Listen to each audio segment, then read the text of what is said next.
The year is 2025. All around us, the signs are unmistakable. The Earth is speaking to us, cracking ice, roaring fires, surging waters. We have seen the headlines. Satellite image showing multiple hurricanes in the Atlantic Ocean simultaneously. Unprecedented heat waves turn vibrant cities into ovens. Rivers, once the lifeblood of communities, swell into destructive torrents, erasing homes and histories in their wake. Vast plumes of smoke paint the sky an apocalyptic orange. Ancient forests are consumed by flames. These are not isolated incidents. They are symptoms of a planet in distress, a delicate system pushed to its very limits. We are standing at a profound crossroads, forced to ask a question that once seemed unthinkable. Can our world, in its current form, truly endure? This is not a story of some distant hypothetical future. It is happening now, on our watch. The evidence is clear, written in the Earth's own ledger. For decades, scientists have meticulously recorded the planet's temperature, and the trend is undeniable. Our world is getting warmer. The last decade has been the hottest ever documented, with each passing year setting a new, alarming record. This is not a natural cycle of warming and cooling. It is a rapid, man-made fever, fueled by the blanket of greenhouse gases we have wrapped around our atmosphere. These gases, like carbon dioxide from burning fossil fuels, act like the glass in a greenhouse, trapping the sun's heat and steadily raising the global temperature. A degree or two may not sound like much, but for a planet, it is the difference between stability and chaos. This warming is not uniform. It manifests in extreme and dangerous ways. We see it in prolonged, brutal heat waves. Europe, South Asia. In the summer of 2023, temperatures soared to levels once considered impossible, putting millions at risk, especially the elderly and vulnerable. These are not just uncomfortable days, they are lethal events. They strain power grids, they buckle infrastructure, they parch the very land we rely on for food. As the world warms, the rules of weather begin to change. A warmer atmosphere can hold more moisture, like a larger sponge. This simple physical fact has dramatic consequences. When that moisture is released, it doesn't just rain, it pours. We are seeing this across the world, where rainfall patterns have become dangerously erratic and unpredictable. The gentle seasonal rains that once nourished farmlands are being replaced by extreme downpours that trigger catastrophic floods. In Pakistan in 2022, unprecedented monsoon rains submerged a third of the country, affecting over 30 million people and washing away entire villages. This was not a normal monsoon, it was a deluge on a biblical scale, supercharged by a warmer climate. These extreme rainfall events are overwhelming the natural and man-made systems designed to handle them. Rivers are breaking their banks with a frequency and fury never seen before.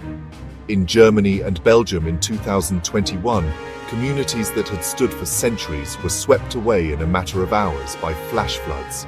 The water rose so quickly that there was no time to escape. As floods inundate one part of the world, another part burns.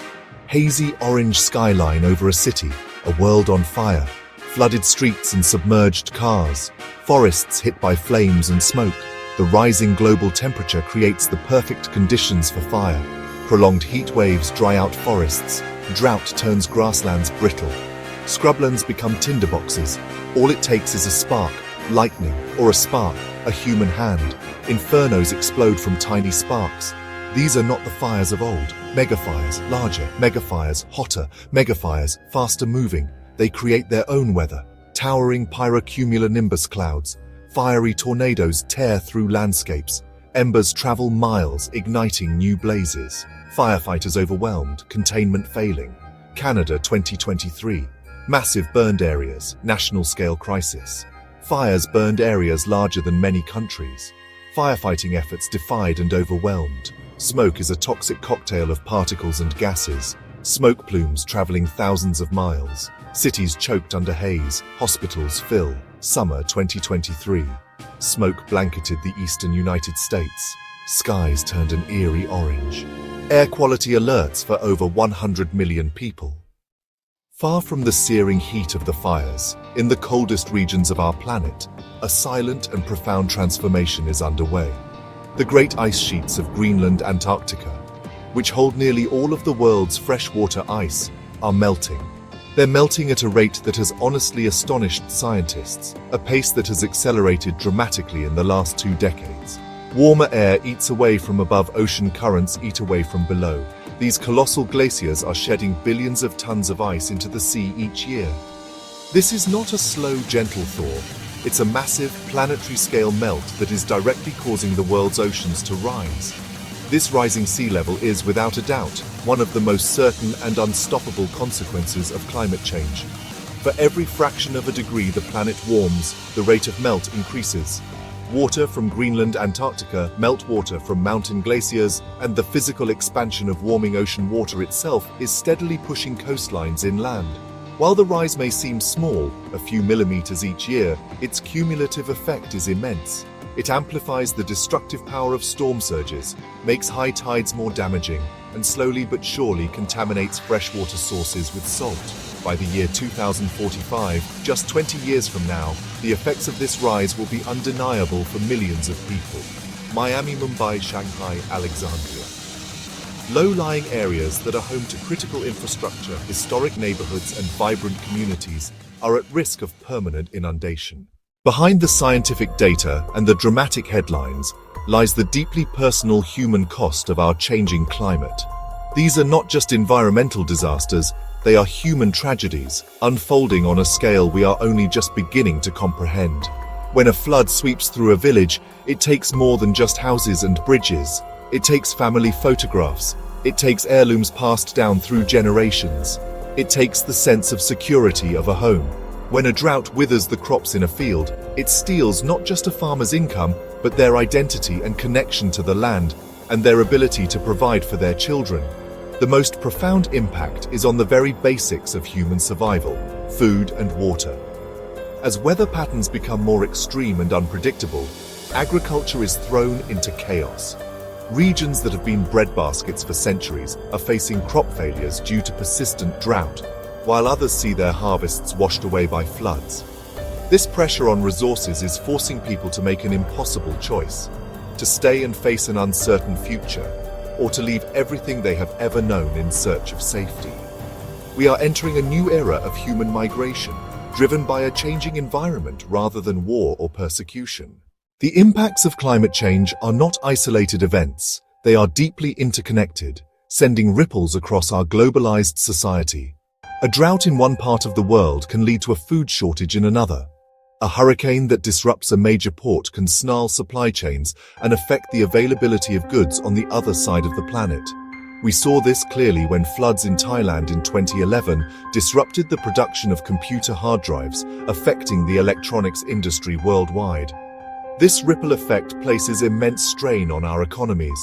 The cost of recovering from extreme weather events is soaring into the hundreds of billions of dollars each year. This is money that could be spent on education, healthcare, innovation, but is instead being diverted to rebuild what has been destroyed. Our health is also profoundly affected by these cascading impacts.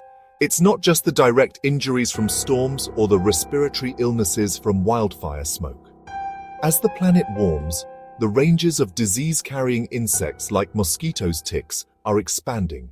Faced with a challenge of this magnitude, it is easy to feel overwhelmed, to feel that our individual actions are too small to make a difference.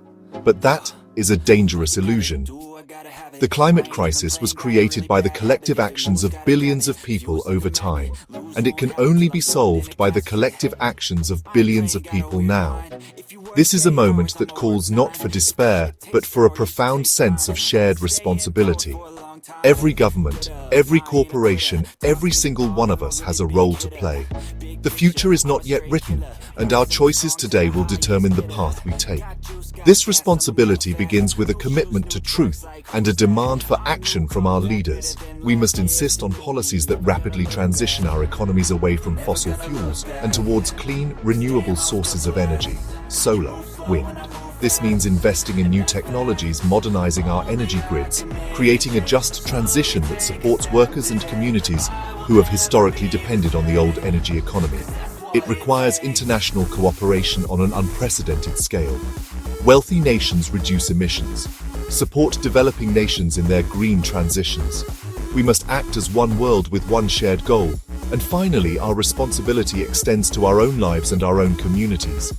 Conserving energy, changing how we travel, being mindful of what we consume, planting trees, creating green spaces, supporting local food systems. Most importantly, we can talk to each other.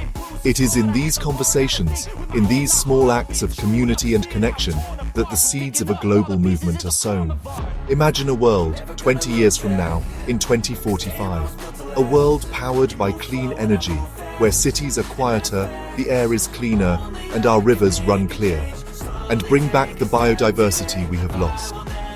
It is a possible future, a future that is still within our grasp if we choose to act now with courage and conviction.